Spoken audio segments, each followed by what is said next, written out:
got one of the first games of spring training here. Xander Bogaerts' first at bat as a Padre, fouls it straight back. Second pitch, he hits a shot. Everyone thinks it's gone, but look at the fundamentals by the Mariners' middle infielders. Second baseman going out for the cutoff. Shortstop covering second base. Good fundamentals to start off spring training, and it's an out. We got a guy there drinking a water bottle. I wonder what water bottle that is. Kind of looks like one of those mini Kirkland ones, but no way the Padres are that poor that they have to buy Kirkland water bottles, do they?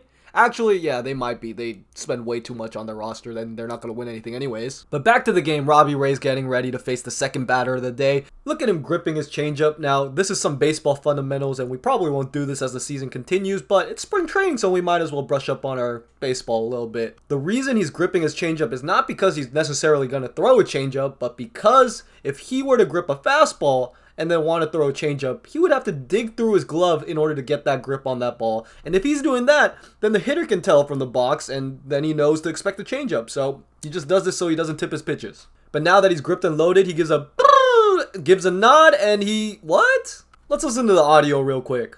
In 189 frames for the left-hander. Umpire points, says that's a violation, 0-1. What happened was, you see those numbers? That's the new pitch clock. Pitchers now only have a certain amount of time in between pitches to pitch the next pitch. But in order for pitchers to make a pitch, the batter has to be in the box, right?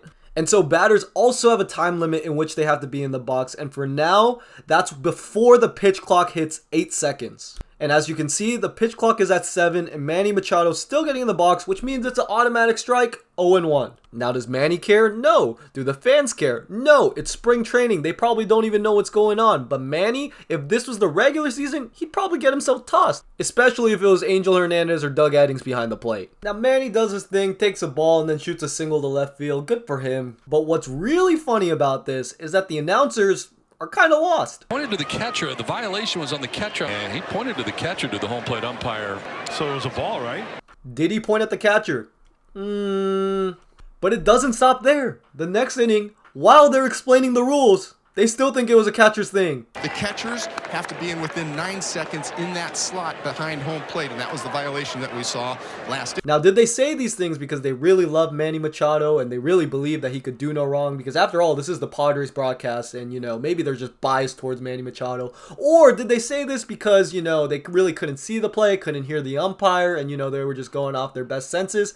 I don't know. I don't really care. I just want to know what Manny would do in the regular season if this happened to him.